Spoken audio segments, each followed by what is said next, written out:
বিসমিল্লাহির রহমানির রহিম। আসসালামু আলাইকুম ওয়া রাহমাতুল্লাহি ওয়া বারাকাতুহু। সকলকে আজকের পাঠে স্বাগত জানাচ্ছি। আজকের পাঠে আমরা পর্যাবৃত্ত গতি নিয়ে আলোচনা করব। প্রশ্ন হলো, একটি সরল দোলকের দোলনকাল 50% বৃদ্ধি করতে হলে এর সুতার দৈর্ঘ্য কত গুণ বৃদ্ধি করতে হবে?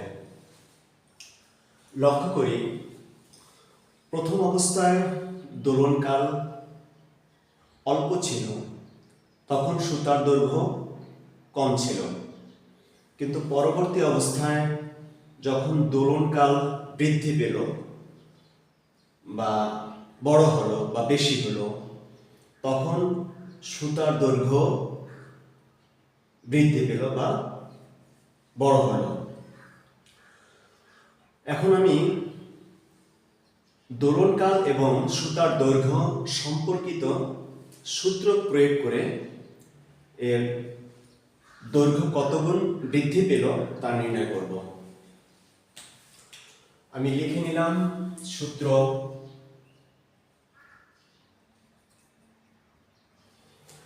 প্রথম T1 এর জন্য লিখলাম T1 is equal to 2 pi by L1 by G। এটা আমার 1 নং সমীকরণ। এবং T2 is equal to 2 pi root over L2 by G। এটা আমার 2 নং সমীকরণ। এখন আমি 2 নং ভাগ 1 নং করে পাই। আমি 2 নংকে যদি 1 নং দ্বারা ভাগ করি তাহলে কি পাই? T2 by T1 is equal, আমার 2 পাই এর সাথে ভিনিশ হয়ে যায়, কারণ দুইটাই ধ্রুবক। জি এর সাথেও ভিনিশ হয়ে যায়, কারণ দুইটাই ধ্রুবক। এগুলোর মান অপরিবর্তিত, এই জন্য এগুলো কাটা যায় ভাগের সময়, এগুলো ভিনিশ হয়ে যায়। তাহলে আমার অবশিষ্ট কি থাকে? Root over L2 by root over L1। এখন যদি আমি উভয় পক্ষকে বর্গ করে নেই তাহলে কি পাই? বা T2 square by T1 square is equal L2 by L1। আমি যদি এখন L2 এর মান বের করতে চাই, আমার দরকার L2 এর মান, কারণ L2 হলো ওয়াট। সরাসরি L2 ওয়াট না, আমার ডেল্টা L ওয়াট, আমার ডেল্টা L ওয়াট, আমার ডেল্টা L ওয়াট। সে কাজটা আমি পরে দেখাবো, কিন্তু প্রথমে আমাকে L2 এর মান বের করে নিতে হবে। প্রথমে আমাকে L2 এর মান বের করে নিতে হবে। বা L2 is equal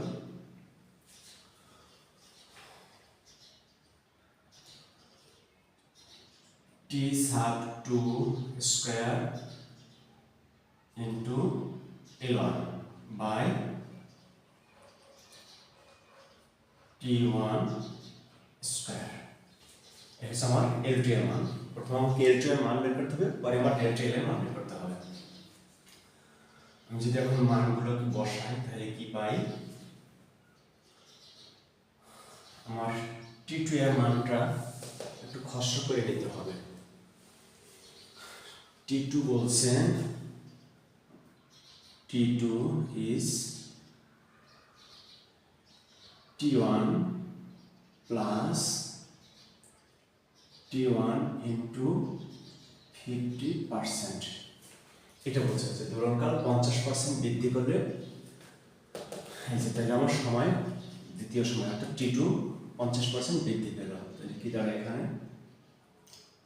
T1 কি দাঁড়ায় 1 প্লাস 50/100 কি দাঁড়ায় তাহলে আমার T1 এখানে কি দাঁড়ায় 3/2। বান্দির কাজ করেও দেখায়, কাজ করে দেখাবো 100 প্লাস 50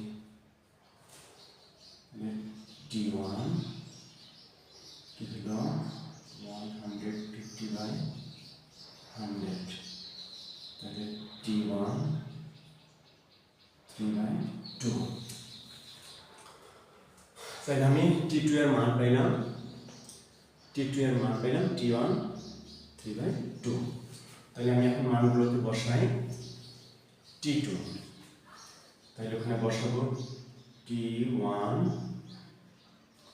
স্কোয়ার 9/4 আমি বর্গ করে নিলাম, যদি এখানে স্কোয়ার আছে এটার উপরে বর্গ করে নিলাম ইন্টু L1 আমার আছে নিচে L1 square sorry T1 square. তাহলে আমার এখানে কি টিকলো বা L2 ইজ ইকুয়াল T1 এর সাথে ফিনিশ হয়, এখানে আমার রইল 9/4 L1।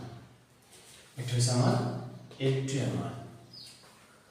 তাহলে আমার ডেল্টা অতএব ডেল্টা L বা পরিবর্তিত দৈর্ঘ্য তাহলে delta L is equal to L2 minus L1। তাহলে আমি এখন যদি L2 এর মানটা বসাই, L2 এর মান হয়েছে 9/4 L1 মাইনাস L1। এখন এখান থেকে যদি আমি L1 কমন নেই তাহলে কি পাই, আমি যদি এখান থেকে L1 কমন নিয়ে নিলাম L1, তাহলে কি থাকে 9/4 মাইনাস 1। যদি আমি সরলীকরণ করি তাহলে কি বেড়ে 4 9 মাইনাস 4। এরপর যদি আমি আরো সরলীকরণ করি তাহলে কি বেড়ে L1 ইন্টু 5/4। তাহলে কি বেড়ে আমি এখানে যদি ভাগ করি 5কে যদি 4 দ্বারা ভাগ করি তাহলে কি হয় 1.25 L1। তাহলে এই এত গুণ বৃদ্ধি করতে হবে।